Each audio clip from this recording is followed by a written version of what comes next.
Hello, everyone, and welcome to this new episode of Pacific Toks Season 2. In this podcast, I engage in active conversations with my guests to talk about global challenges through a Pacific perspective. This is the second part of my conversation with Lord Fusitu'a, where we discuss the technical and social challenges that Bitcoin and cryptocurrencies can represent in the Pacific and how he plans to overcome them. So now, on to the second part of my conversation with Lord Fusitu'a.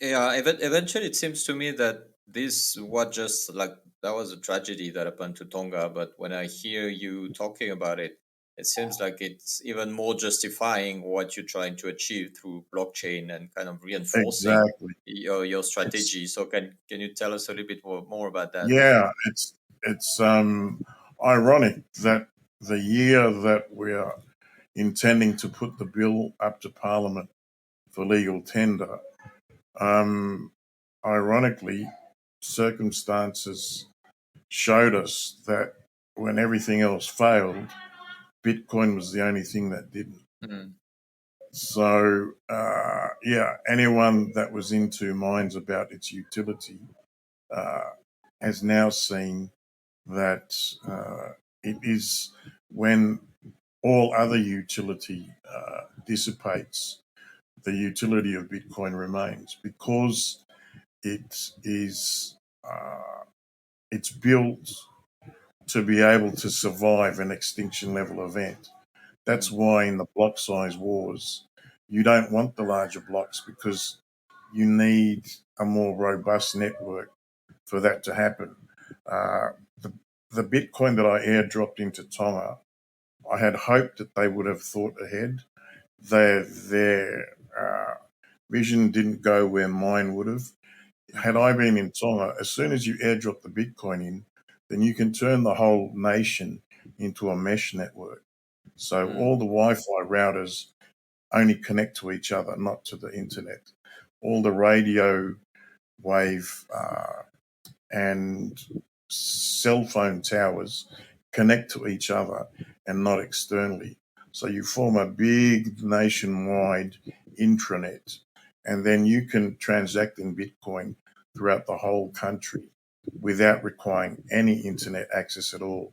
All you need is that one node that can receive data from the Blockstream satellite, and then you can use satellite phones to send the data in return back to the blockchain. Yeah? mm, So, because Bitcoin is built uh, like a survivalist's monetary system, it's built on very low, small data blocks that can exist on radio waves effectively. mm, You don't need broadband internet to broadcast and receive uh, the Bitcoin blockchain. You can do it over uh, radio waves and frequencies that, um, like the ones, the only ones that exist in an extinction level event.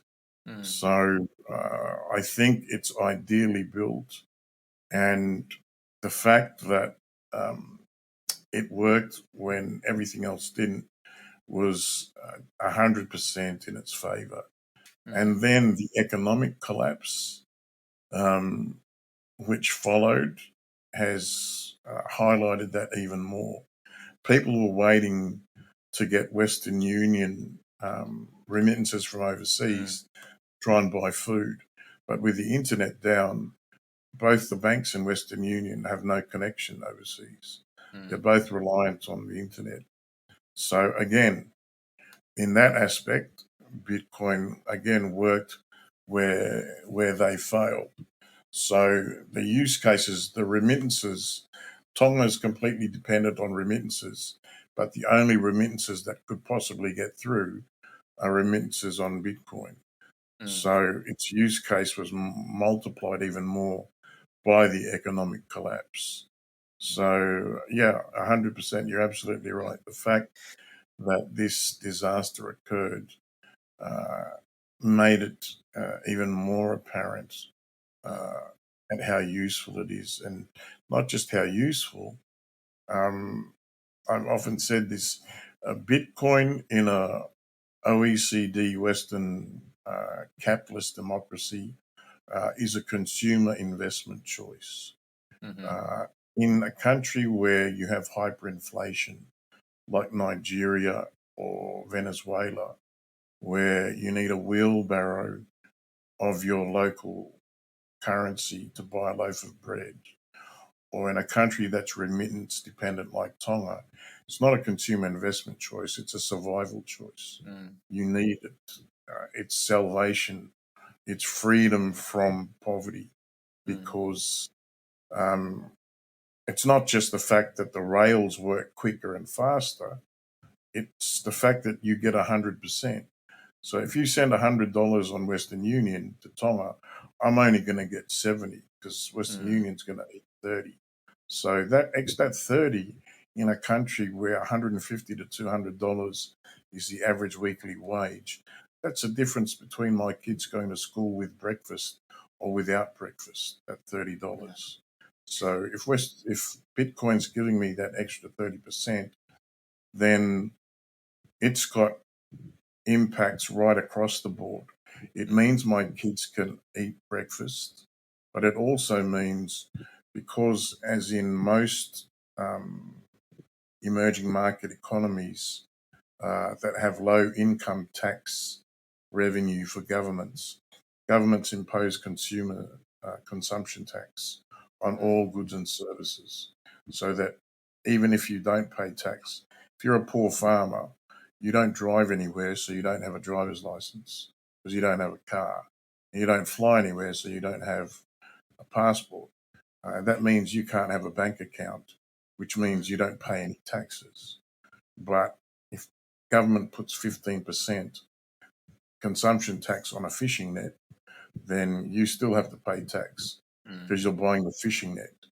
The difference with Bitcoin is you're now buying 30% more fishing nets.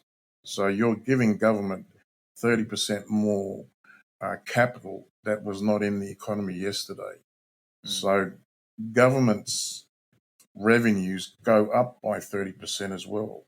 So the money that they spend on hospitals and schools and roads goes up by 30% just by switching to Bitcoin. The global remittance industry is 700 billion a year. 190 billion, between 190 to 200 billion is lost on fees. Mm. The American aid budget nationally, globally, is 34 billion a year. Mm. All the projects to feed people in Africa, clean drinking water, anti-malaria, 34 billion a year. That goes into 200 billion 7 times. So you'll do 7 times more good for poor people around the planet than all the US aid, merely by moving from Western Union to Bitcoin Online. Mm. Yeah.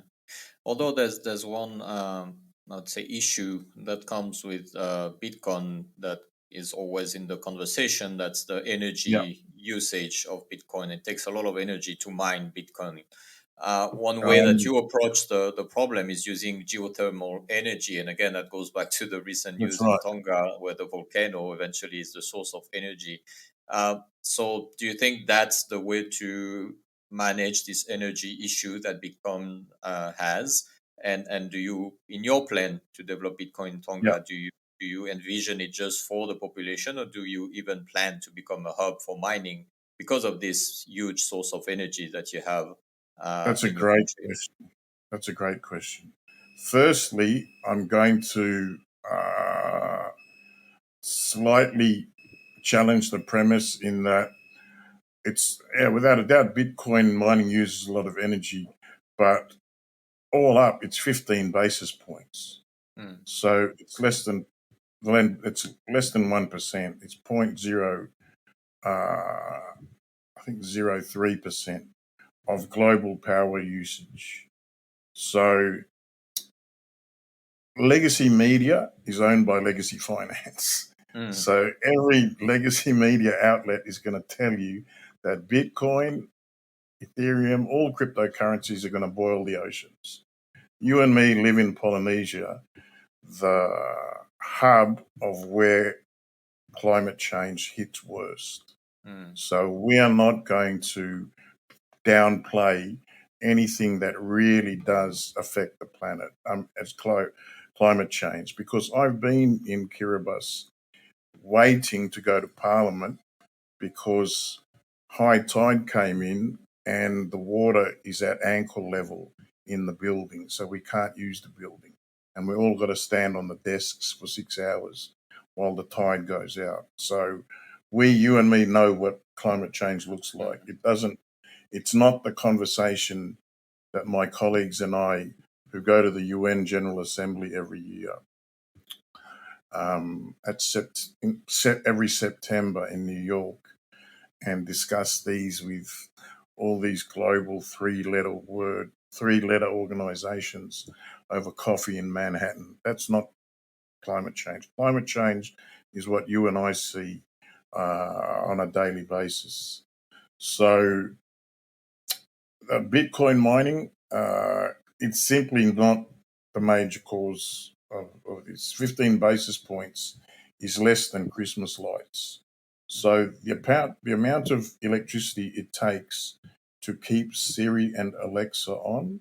So your device, if it powered down completely, when you say, Alexa, you need it to be just slightly on to be able to function, for that function to work. So Bitcoin mining uses less than the Siri and Alexa function. That's how much electricity those two functions work. So first of all, we have to understand Bitcoin mining uses 15 basis points. The largest mining concentration is now in North America because it's moved out of China. 60% of Bitcoin mining in North America is green energy. Now, it's renewable energy. The national grid in the US is 12%. So Bitcoin mining is nearly 6 times more renewable than the whole US national grid. So putting the usage aside, the actual data aside, your question is a great question. So whether Bitcoin mining uses a lot of energy or not, geothermal mining is an efficient use.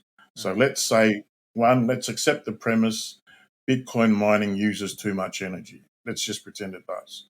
So geothermal mining is a great answer to that. Why? Because it's got a zero carbon footprint. Why is it particularly good for Tonga? Because Tonga's got 21 volcanoes and only 100,000 people. So that's one volcano for every 5,000 people. It only takes 2 megawatts of electricity to service 5,000 people. So it only takes 40 megawatts of electricity to service 100,000 people.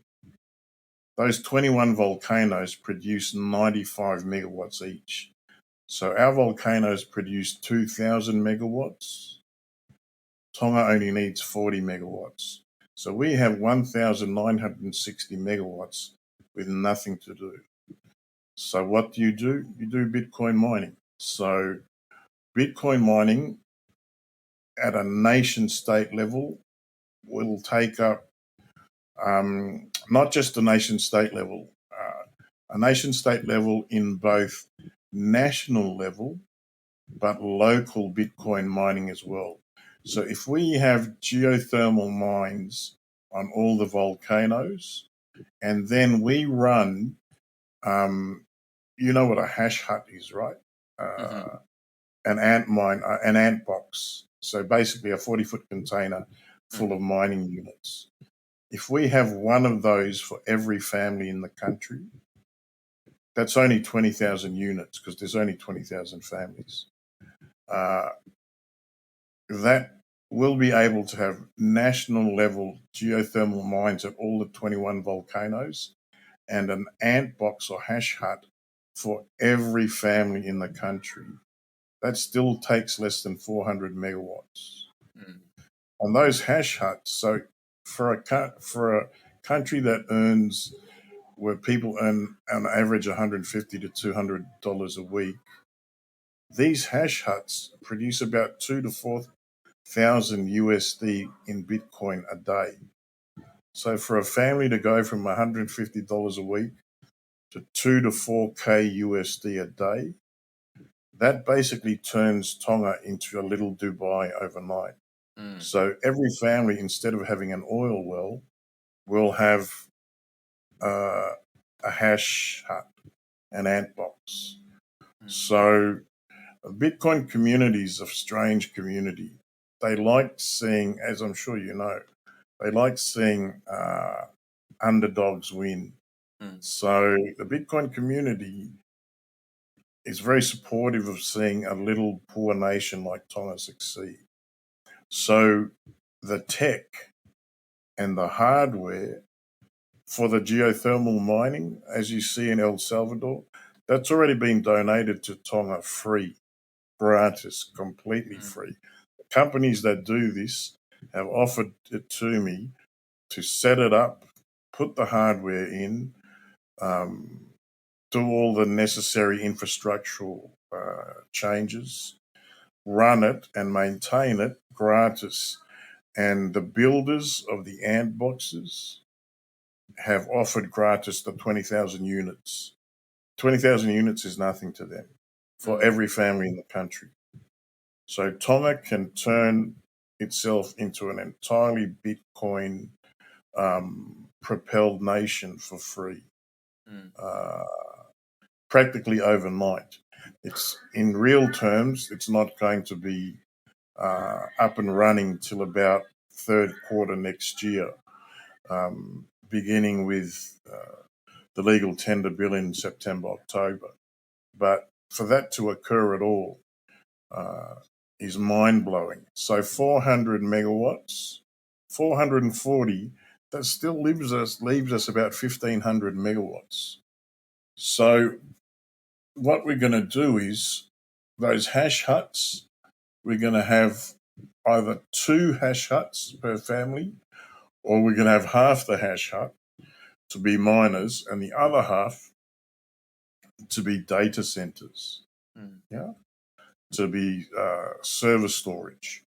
So what happened in 2014 when Tonga uh, finally got cable to the door installed and laid? It was funded by 26 USD, about 42 Tongan million project with the World Bank. So my mother was the Minister of Communications at the time. She's the one who negotiated the deal for the fibre optic cable.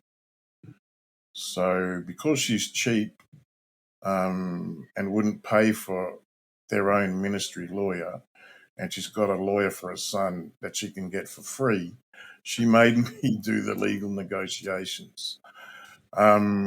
So what I advised her was, uh, we're not going to get a deal like this again. Mm. So you should future proof the network as much as possible. And she said, "What do you mean?" I said, "Get as much hardware bandwidth in as possible so we don't have to keep upgrading." Mm. So what ended up happening is we got in enough bandwidth for 1 million people instead of 100,000 people. So Tonga won't need to upgrade its hardware for the Mm. next century. I see. I mean, obviously, technological changes will come and Mm. there'll be maintenance here and there, but the fiber optic cable that's there can serve us extremely well for a Mm. century. So Tonga uses 5 gigabit for the whole country, up and down. We've got thousands of gigabit up and down.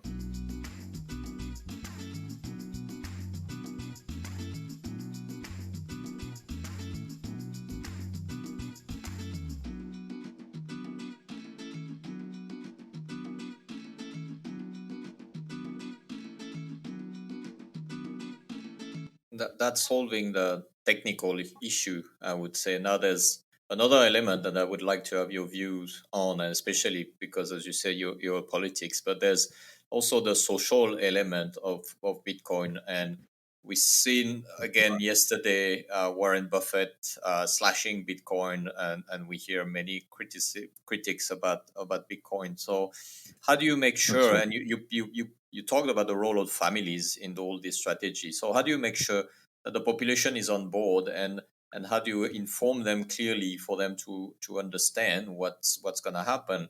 Yeah, And the second part of the question is that Bitcoin is all about decentralization. So how do you that's right. get the other part on board, which is the government, and say, well, somehow Bitcoin goes against the principle of government and centralization? So how do you reconcile those two Yeah, question of the social aspects of yeah, Bitcoin and the evolution yeah. that comes with it? Yeah, that's a great question.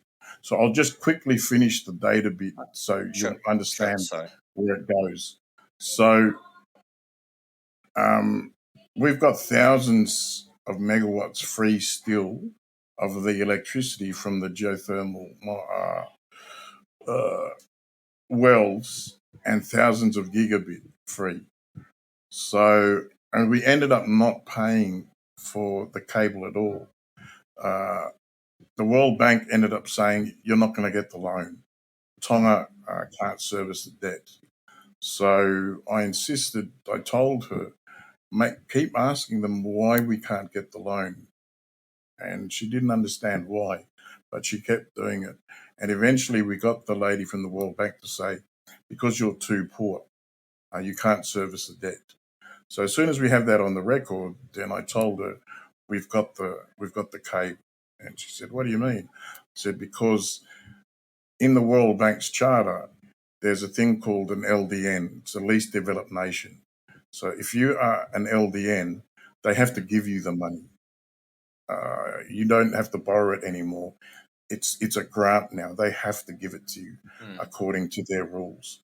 So the next meeting, my mum said, "Oh, all right, I understand we're too poor, but doesn't that mean we're an LDN?"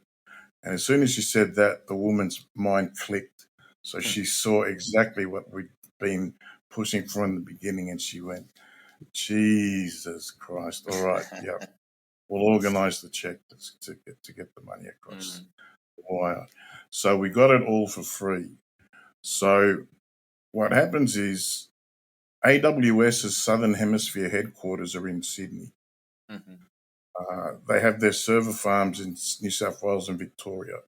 We ran the numbers, and zero point zero 0.01 of AWS's business is worth $200 billion. Their Southern Hemisphere business. mm, If we can even get 0.01% of that business, that's $200 billion annually.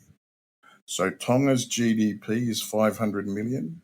That means from AWS, we can earn 400 years, 4 centuries of Tongan economic activity in 12 months mm, just by doing that. So I've already uh, uh, signed a deal with Cisco. Cisco provides all the hardware and they provide the customers. So when Cisco comes in and builds the data center, they've already pre-sold it to Apple before they built it. Okay, so all I have to supply is the land, and mm, Cisco's building everything: hardware, maintenance, staffing, everything. They get equity in return, but they do all the heavy lifting because they're building it, they're maintaining it, and they're bringing in the customer. So when they build it, it's already been pre-sold to AWS. mm, So that's the whole point of the data center. And then that still leaves over 1,000 megawatts of electricity spare. So what do? You do what Alberta and Canada does to New York and New Jersey. You export it across the border. So I just pipe the electricity from Tonga to Fiji, Samoa, Tuvalu, Niue, and they can buy the electricity off us. We can make a profit, and it's still cheaper for them than the diesel powered electricity that they're using now. mm. So sorry. So that's the logical conclusion of that part. So the social aspect, um, in order for people to understand, I began last year in June doing financial literacy workshops. Mm. We did a little bit of trial and error, and this had been my belief since the outset. You cannot understand Bitcoin unless you understand money. If you don't understand money and how money works, the history of money, why fiat is where it's at now, the petrodollar, then you won't understand why Bitcoin or any cryptocurrency is of utility. So my civil society teams that usually do my anti-corruption, violence against women and girls workshops in the villages, they went out and did financial literacy workshops since June last year. So they teach people how the barter system was not a primitive system, that barter was in fact the inception of modern money, because the chicken and the basket of vegetables that were exchanged, the chicken's value wasn't only in and of itself. The chicken was a vessel of the farmer's time and energy, just the way money is. All the time and energy it took to raise the chicken, to feed it. It's not just the chicken's flesh that gives it intrinsic value. It's the vessel of the farmer's time and energy. So that your pay packet, when you go and work a 12-hour shift in the meat packing plant, your pay packet is exactly a vessel of your time and energy, the same way the chicken was for the farmer. All your time and energy in the meat packing plant is put into that vessel, which is your pay packet. And your hope is you can exchange that vessel for goods and services in future. Yeah. The problem with your fiat pay packet is you don't control the supply, you don't control its value, and you don't control its purchasing power. That's all controlled by a central bank. Mm-hmm. So a central bank determines how much of your vessel of time and energy is allowed to go out. It determines the value of your time and energy by devaluing the currency or printing too much of it. And it decides its purchasing power by deciding on inflation and the CPI and the movements in the consumer price index. So that's the first failing of fiat. The second is you're not in control of the distribution of your pay packet. A trusted third party or custodian is always in between you and where you want your money to go. If you want to spend it, you've got to go to the ATM and get money out, or you swipe your card, and what does the store do? Their computer talks to whose computer? The bank's computer, to ask permission to spend your own money. That's insane. If you mowed your next door neighbor's lawn and they gave you a cake in thanks in return, would you ask the next door neighbor down the road for permission to take a slice out of your own cake? No. That's effectively what you're doing with your money in the bank. You've been paid by your next door neighbor for mowing the lawn, but then you're asking a third party whether you can have a piece of cake or not, of your own cake. So what Bitcoin does is it replaces that central supplier with math. It's already hard coded, 21 million, that's the supply. End of story. It replaces the fluctuation in value and in purchasing power with the network, with the market. Bitcoin users, what we're willing to pay for Bitcoin is what the price of Bitcoin is. One Bitcoin, its value and its price, remember, two different things. One Bitcoin is worth one Bitcoin, but the fiat price of one Bitcoin on today's market is determined by everyone else who uses Bitcoin. So you and our network of Bitcoin users, we decide the price because we decide how much we're willing to pay for it. So we replace the central bank, then we replace the predatory commercial bank who does the validation and distribution.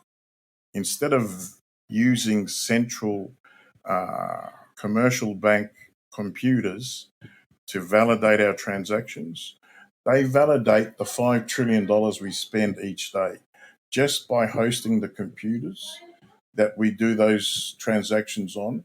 They take 250 billion or 5% daily. Mm. So instead of having that central validator, we decentralize the validation to Bitcoin miners. So our network of fellow Bitcoin users do the validation and get the rewards. And I can become a validator if I want. All I do is buy an ASIC, connect it to the network and run it, and I'm validating my own transactions. Mm. So we become the validators, the decentralized network. So, and the distribution becomes peer to peer, no more intermediaries.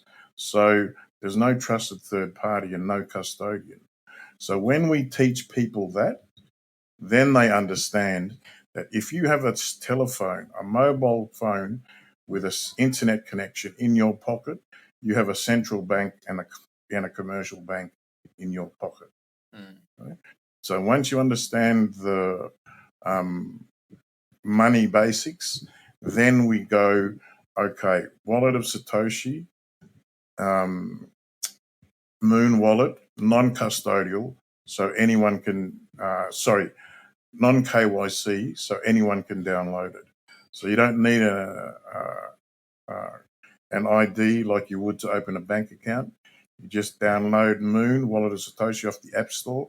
It's got a consolidated balance, so it's easier for a no coiner to understand.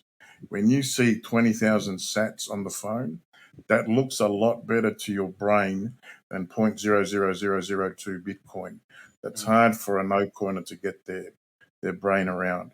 When you see it says 20,000 sats, and then underneath it says that's 5 USD.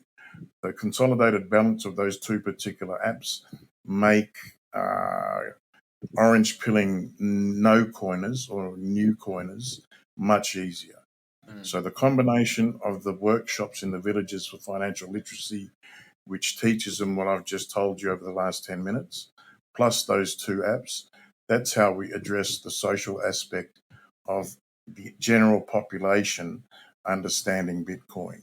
And when you show them, ask your cousin to get on his phone now and send you $100 in fiat, because I'm not sure whether they have Digicel in French Polynesia, that phone company. You may have heard of it. Yeah. You can send, so you can send fiat from a Digicel mobile overseas to a Digicel mobile in Tonga. Or you can just get on the website like you do for Western Union. In Sydney, I get on the Digicel website, send $100 to Tonga. So we tell them, get your cousin, send you $100 on Digicel mobile money and see how much you get. And then get him to send you $100 on Wallet of Satoshi and see how much you get. And Wallet of Satoshi, you get the full 100. Digicel mobile money, you get $85 because 15 goes in fees. So we're able to show them right there in real time the difference between a fiat remittance and a Bitcoin remittance. And then at a governmental level, governments don't want to see lose control. So our current king, in the early 2000s, he was the prime minister. So he oversaw loans from the World Bank, where the World Bank forced austerity measures on us. They forced us, they said, okay, you'll get the loan, but you've got to cut all public spending. You're not allowed to spend on tertiary industry, so you can't build up your telecommunications sector. You can only spend on primary industry, on agriculture and fisheries, because like the Caribbean and like South America, we want to keep you as a plantation and an aquarium for the West. That's your job, is just to be a plantation for us. So we're not going to give you funding to develop your own secondary and tertiary industries. And for that funding, you're not allowed to spend on schools, you're not allowed to spend on hospitals, and you've also got to cut the wages of all government workers by 40%. So when we did that, we had the first and only riots in our country's 1400-year history. So people torched what was reported internationally as a pro-democracy. It wasn't pro-democracy. It was government workers angry at the 40% cut. And the 40% cut was forced on us by the World Bank. So this current king has been painted since then as the prime minister that took us to social and economic collapse. Mm. And that only occurred because of the World Bank. So this current king, I'm not going to speak for him, but I would hazard a guess, a monetary system that would see the back of the World Bank is not something that he would be very upset about. Yeah. So it's like when Peter McCormack asked Naib, "What, aren't you scared of the World Bank?" And Naib said, "Well, these people haven't been really all that nice to us." If you look back in history. So, yeah, it's exactly the same thing. These people haven't been all that nice to us. So, a monetary system severed from them is something that, yeah, our government wouldn't be too upset about. As for them controlling the money, if the person who, because I vacated my seat at the national general election in November. I've been overseas for 2 years for medical treatment on full pay as an MP. So, in good conscience, I couldn't take a third year medical leave and still get paid by the taxpayer. So I said, and I would have gotten in again. My constituency, there's only 3 people because the Lords only vote for each other. And in my constituency, there's only 3 Lords, myself and my 2 cousins. And my 2 cousins have voted me in for the past decade because one's a prince and one's a farmer. And neither of them have any interest in politics. And they said, that's why we sent you to law school, so you can go and do all this bullshit politic work and leave us in peace. So, yeah, they've kept me in the house. So their intention was, don't worry about the public salary, just go, you need it to do the work. I said, no, in good conscience, I can't take taxpayer dollars. We also, because it was a national general election, that meant that it was a new prime minister would be elected. So the nobles needed every physical person on deck because I can do all the work, which I have for the past 2 years. I did all the work remotely for Parliament for my duties, but I can't vote. You have to be there in person to vote. So I told my cousin, who's the prince. The farmer said, no chance. So the prince said, I asked him, please, I know you're a prince and you're supposed to just watch TV all day and do nothing, but you're my cousin and I need you. So he went in.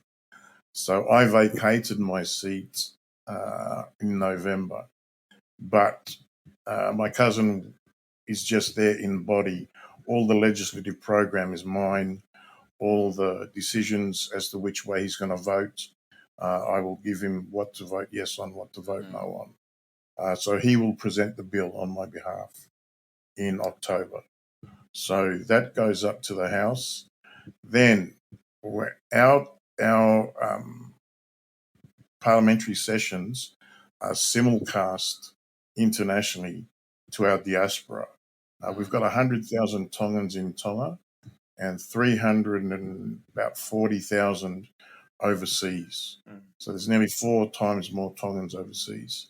That's why remittances are our largest part of our economy. So we simulcast all our parliamentary sessions globally. So when my cousin gets up and says, all right, this bill is going to give every person in the country an increase of 30% in their disposable income because it's going to take all the Western Union fees away. So I challenge any politician here to come and tell the country why they shouldn't get an extra 30% disposable income. So that's a hard bet for a politician to come and argue and tell the country, no, I don't think you should get 30% more disposable income. That's true. So that's going to be sort of the political strategy at finessing the government, is to put them in a place where they're to come out against my bill. They are going to have to tell the country, no, we're refusing to give you the extra 30%.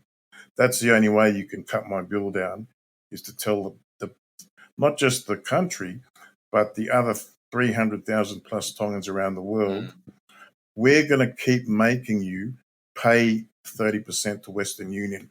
Because remember, it's the sender that eats the cost. They're the ones that send the remittance, so they're the ones paying Western Union. Because historically, both can't survive. If you want to send $100 to Tonga, if you send 100, Tonga only gets 70. If you want Tonga to get 100, you have to send 130. So one of you eats the cost. Yeah. Both of you can't go unaffected. With Bitcoin, both of you can eat. That's true. That means you send the 100, he gets the 100. So to cut down my bill, you're going to have to tell the people who make up 40% of our GDP why you're forcing them to keep spending an extra 30% you should be putting back in their pocket.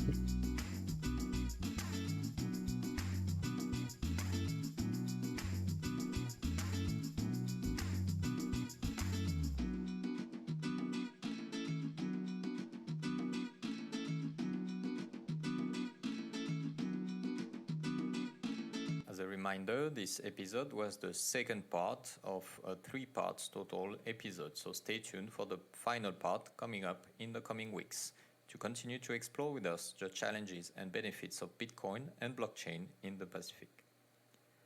Pacific Talks is a podcast hosted by me, Philip, and produced by Pacific Venture Media.